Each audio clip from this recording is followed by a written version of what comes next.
All right, welcome back. 7:49 is the time. November is Lung Cancer Awareness Month, and here in the U.S., a person is diagnosed with the disease every 2.5 minutes. Yeah, it is the leading cause of cancer deaths in the U.S., but less than 6% of eligible Americans have actually had a lung cancer screening. Very interesting. So Dr. Jacob Sands and lung cancer survivor Denise Lee joining us live this morning to explain how raising awareness is key to saving lives. To the both of you, good morning. Good morning. Thank you so much for having us. Yeah, of course. Thank you, guys. So let's get right to it. How does raising awareness translate really to better lung cancer survival rates? Dr. Sands, we'll start with you. Well, by catching lung cancer early, we can cure it. And so lung screening is a way of catching the diagnosis when it's early before it's causing any symptoms.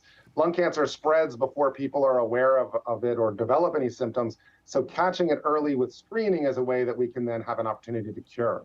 Okay, so who's eligible for a lung cancer screening? I guess we don't talk a lot about this, so what is something like that like?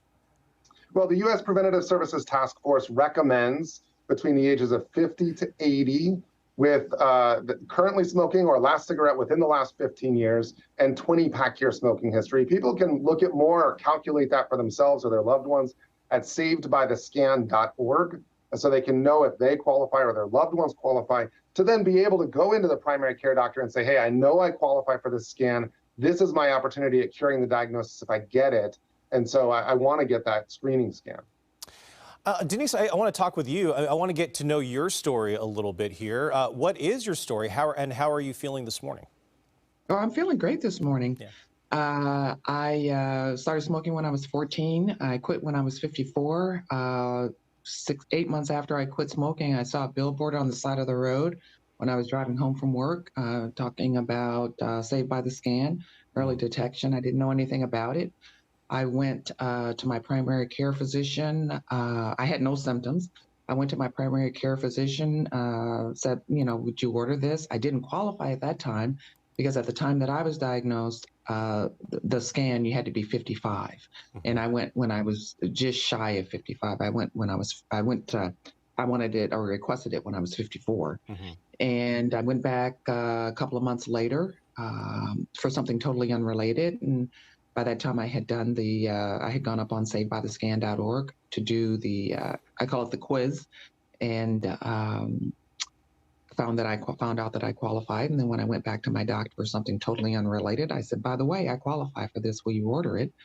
And by that time I had turned 55, and I went in and had the scan. Really easy, took 5-10 minutes max.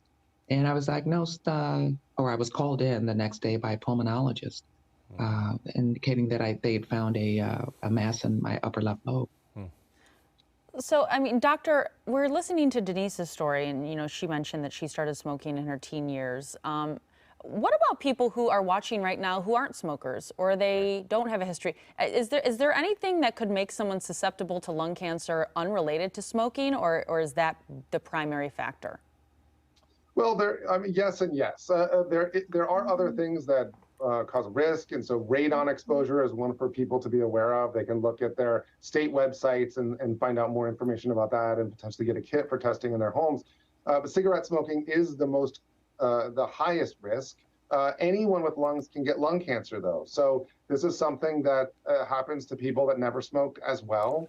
But right now we recognize, okay, within high-risk populations, we need to catch this early so that we can cure this diagnosis for as many people as possible. And the current guidelines are 50 to 80, at least a 20-pack year smoking history, and within the last 15 years, either currently smoking or quit smoking within the last 15 years.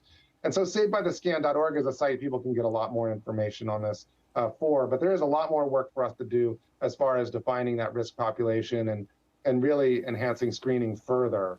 Yeah, bottom line, take control of your health. I mean, you are in control of your health. I mean, it's your own body, it's your own health. Take control of it. Dr. Sands and Denise, thank you so much for joining us this morning. We really do appreciate it. Thank you very much. Thank you for discussing lung screening. Absolutely. All right, so it is